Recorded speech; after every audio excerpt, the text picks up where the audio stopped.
It's exactly a year since Thailand had a new Prime Minister. Thailand suffered badly during the recession. A year on, the Prime Minister is still there. He's with us now. Welcome.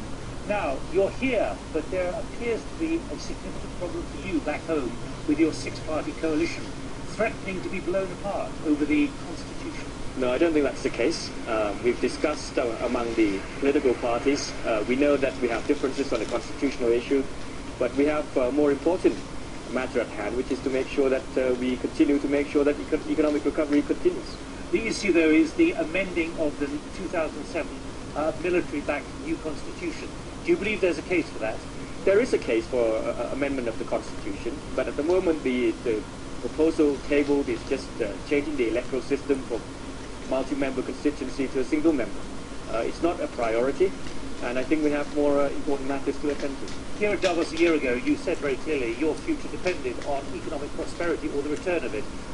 How difficult has the last year been, and what about the new figures which have just come out today? Well, it hasn't been easy, but what we have done through the first stimulus package was to make sure that the domestic economy began to recover sometimes in the middle of last year.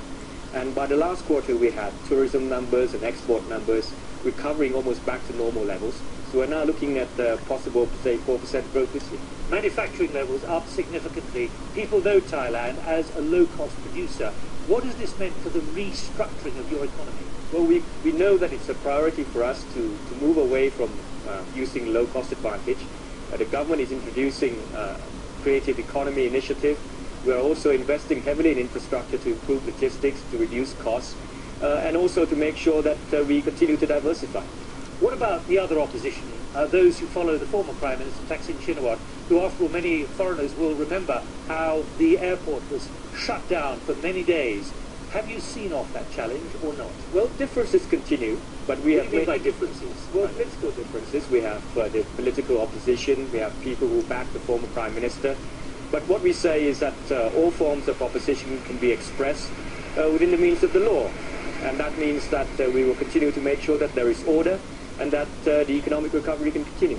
Do you support a significant sort of heavy hand against those who protest? Oh, no. And we have been clear over the last year where we respect the constitutional rights, the rights of our political opposition, but they must also observe the law. Mr. Shinawatra, though, is still pushing very hard at you. He's getting at you from different directions. Do you feel vulnerable? No, I think the Thai people are anxious to move on. They have seen that this government has worked tirelessly to make sure that the economy turns around.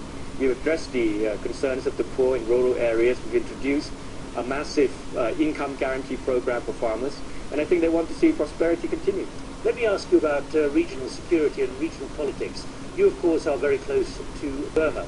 And there are suggestions that the Burmese government, particularly after the protests of 2 years ago, is beginning to change, is looking for a new way forward via ASEAN. Do you believe that's the case? Well, what we have seen is that when the international community begins to move towards an engagement approach, like with the Americans recently. Like with the Americans, and I would say some of the European countries too, we've been encouraged by that. We've always believed in the engagement approach. And all eyes, of course, are on the elections this year. But what does that mean, do you believe, about the rethinking that is happening inside Burma among the military elite? I think the military are aware that they need to make sure that the elections are credible. I think they have reiterated that the roadmap, the 7-step roadmap, is something that they want to pursue. Now we just have to make sure that they are done in a credible manner. What about the assertiveness, the new assertiveness of ASEAN, which is always seen as a bit of a marginal organization? Do you see it now not as reliant on the United States in particular? Well, we have had a new charter, and during our chairmanship we have made sure that we become a more rules-based organization, and we're pushing ahead with the concepts of the community. But what I'm getting at is, are you seeing yourselves now as something which is a counterbalance to the power of the West, particularly the United States? I think we are certainly building a community where we will carry more weight in the international arena, but we are an open regional forum, and we want to engage the others.